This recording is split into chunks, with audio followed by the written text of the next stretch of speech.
Avant de commencer le message que je souhaitais partager avec toi aujourd'hui, je tiens à m'excuser pour ma tenue vestimentaire qui n'est pas des plus appropriées, je dois l'admettre, pour délivrer un rappel. Mais comme tu peux le constater avec le décor en fond, je suis actuellement hospitalisé, dans un des plus grands centres hospitaliers de ma région, pour tenter de comprendre ce qui cloche avec mon sang et mes vaisseaux sanguins, notamment à travers différentes analyses et tests d'effort. Je suis ton frère Mourad Ibn Jamel, fondateur de monqouranema.fr.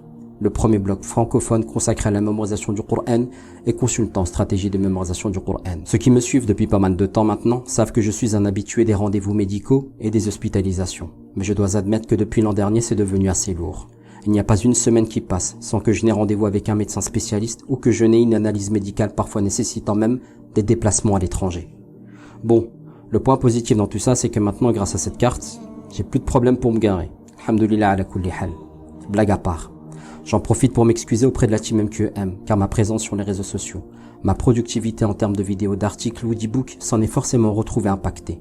Et je ne te parle même pas de mon manque de réactivité et de réponse par email ou dans les messages privés.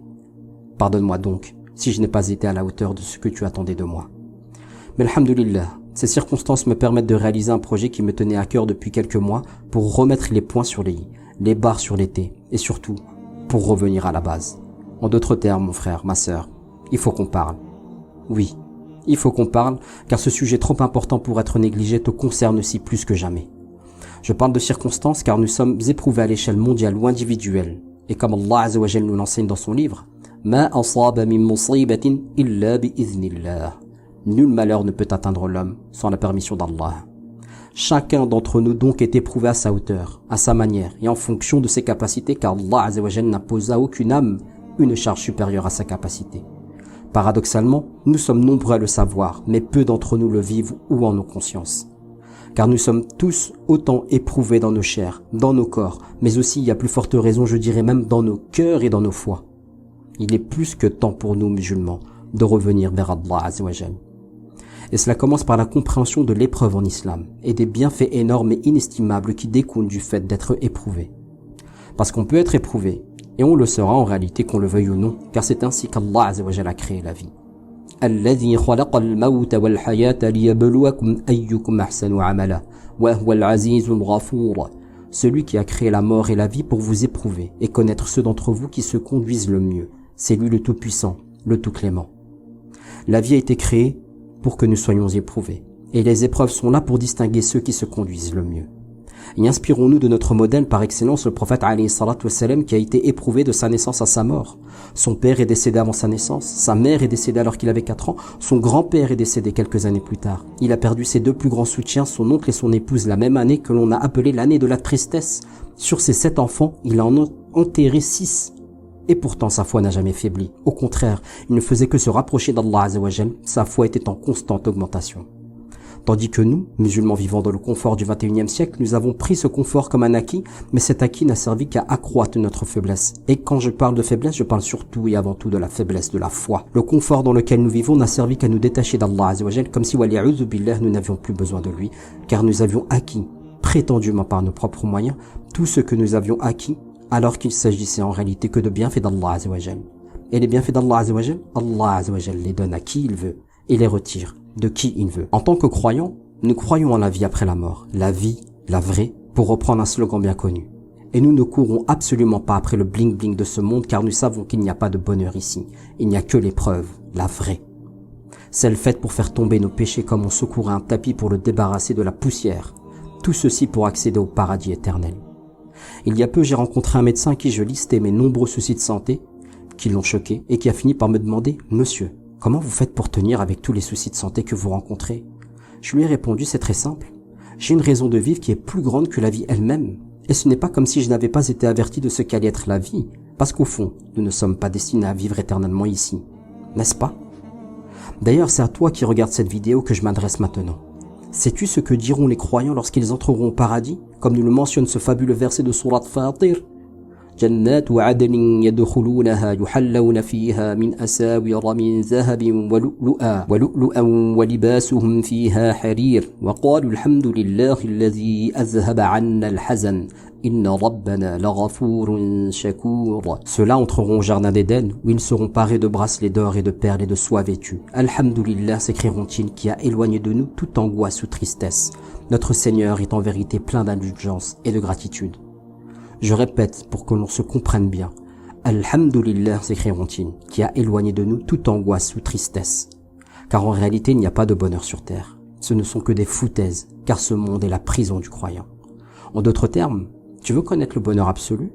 Tu veux vivre le plaisir perpétuel? Cherche-la auprès d'Allah Azzawajal. Cherche la satisfaction d'Allah Azzawajal et tu seras récompensé par la demeure du plaisir et du bonheur éternel.